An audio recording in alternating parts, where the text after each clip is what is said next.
She had a strong faith, just a delight to be around. She just was a magnet for friends. Great sense of humor. Chris and I were pretty much best friends from the moment we met in high school. She didn't care who you were. As long as you were nice to her, she was nice to you. I wish we could have caught this whole thing sooner so it never would have turned out the way it did.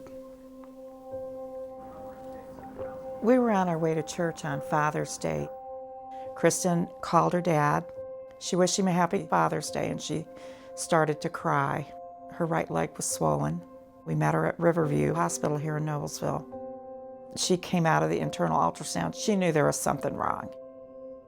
By the time her cervical cancer presented physical symptoms, it had already rapidly progressed throughout her body. Tamika Felder was enjoying life and concentrating on her career as a television producer when her cancer story began.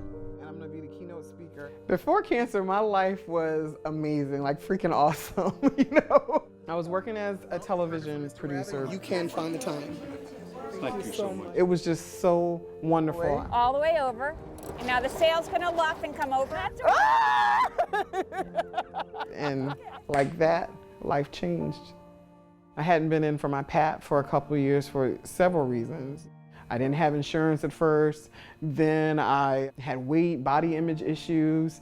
Finally saw the doctor. She touched me by my knee and she said, now let's talk about your PAP. And she said, you have carcinoma in situ. I didn't know what in situ was. I knew carcinoma meant cancer. And I just became very emotional. And I wanted to leave. I didn't feel comfortable. So I picked up my purse, and she's literally trying to keep me there. What just happened? I came in for a checkup, hadn't had a checkup in a couple of years, thinking she's just telling me to lose weight, and now I have cancer. And she's calling specialists to see me right then and there. I was devastated. My life stopped at that moment. I have chemotherapy in the morning and external radiation. The radiation is a little scary. I have a blue line going down the center of my stomach and then targets on both of my hips. After delaying her treatment and successfully harvesting her eggs, Kelly now tackles the process of trying to eliminate the cancer from her body. I'm gonna have poison coursing through my veins. I hope beyond hope that the chemotherapy kills everything that it's supposed to and just kind of leaves everything else alone. And this is the biggest thing I've ever been through. I just want it to go away. Anything else? I'm kind of a mess. When you first get here, I think everyone's the same, which is normal to be nervous. Your skin's tough. I don't know why you're talking about it. Sorry. I hope they get it. I hope they get all of it. I have definitely broken down a couple of times. You know, I have cancer, and I have cancer, and I have cancer, and I have cancer. And it's a lot. And I try not to dwell on it. But the fact is, it is my whole life right now. And it is scary. I think all he heard was STD, and that was it. One of the first tendencies is almost to blame the woman. How many people have you been sleeping with? The verbal abuse was just never going to stop. He was always going to throw that at my face. I didn't want my son to see that. I didn't want him to think that that was okay. You okay? Let me see your hands. One time he had said, I wish the cancer would have killed you. That's a really hard message for a woman to hear, particularly, for example, a woman like Susie, who had waited to become sexually active until she was in a marriage. I think all his guilt of what he was doing, he just took it out on me.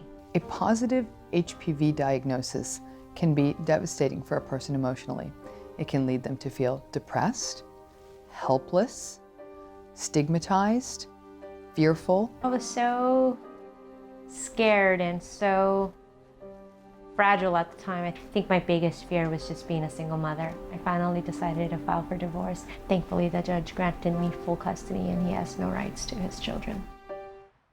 When a person has an infection like HPV, it's just that, it's an infection. It is not who they are. People still have this misunderstanding that it is about promiscuity and infidelity, and you have to have a certain lifestyle or behavior to be one of those girls, and that is absolutely not true.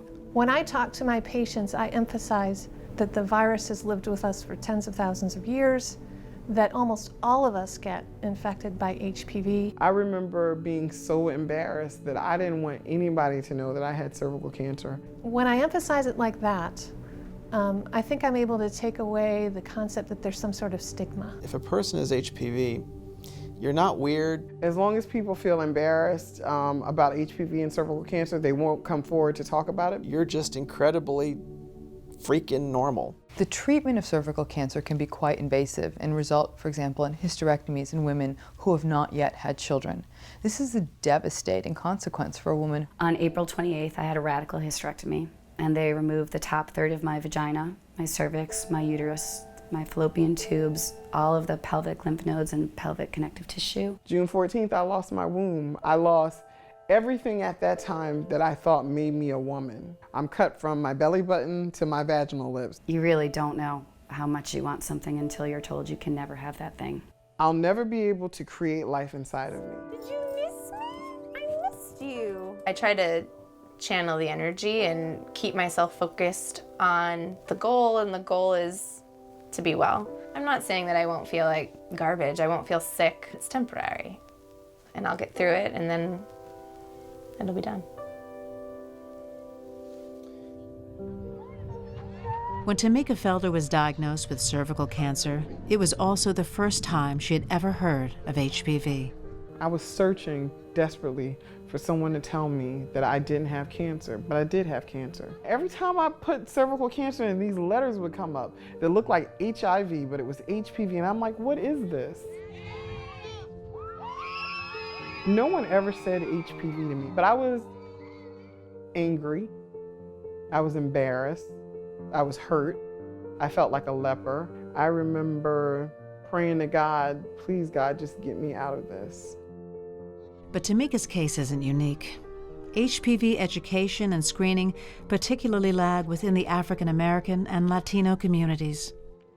The research shows that there are some significant cultural and ethnic differences in who goes to get Pap exams and screening for HPV. Ethnic minority women are less likely to get Pap smears, and there's a risk of a delay in getting screened and then ultimately a delay in getting treatment. As a Black woman, I'm really concerned about my community and the disparity at which we're diagnosed with cervical cancer. It's usually late stage, and we need to have better outcomes. We need to make sure that we're accountable for each other and linked and helping protect our community from cervical cancer. I almost lost my life to this disease. This is a cancer that no woman should be dying from. I think it was probably about 4 o'clock in the morning. Kirk told me to call 911. She was hemorrhaging. She was spitting up. Her lungs were probably starting to fill up with fluids and blood. Her body was trying to shut down. We were giving her blood transfusions because she was losing blood as fast as they could put it in. What we were doing was artificial life support and just prolonging her misery. It is such an emotional overload when you're watching your child fight for their life.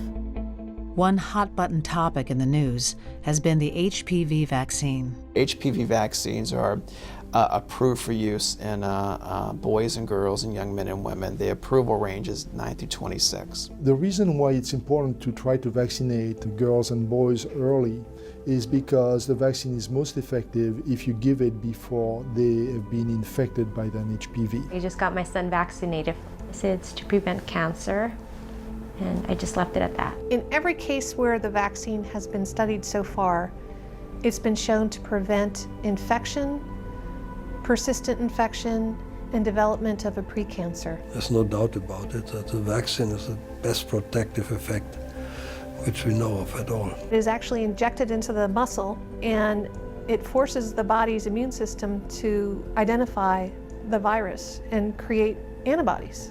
Those antibodies then cover the virus protein coat and prevent the individual from getting infected. Just 6 weeks after hearing that she was cancer-free, Kelly goes back in for a follow-up exam, only to receive some shocking news. He did a physical exam and then just kind of wheeled right around in front of me right then and like put both of his hands on my knees, and he looked me right in the eye and kind of dropped his head a little bit and looked right back up at me and said, "The cancer is back."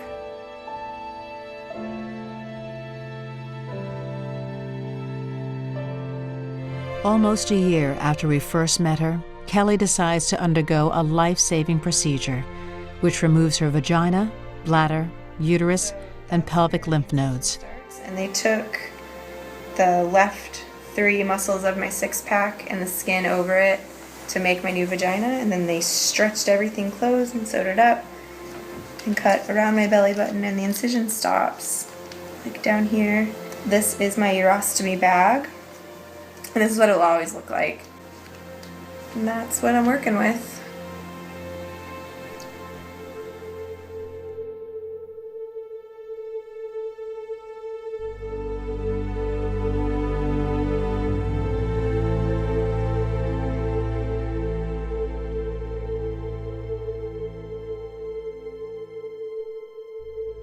I tried so hard to stay positive about it, and like, well, I'm still here, why would I waste a day? Well, I waste a day because I can't move. Because it takes me an hour and a half to get ready to do anything.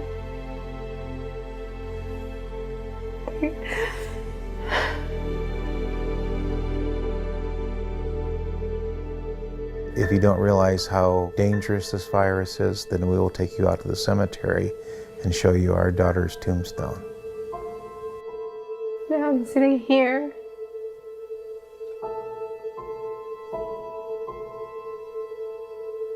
Knowing that the last day isn't so far away.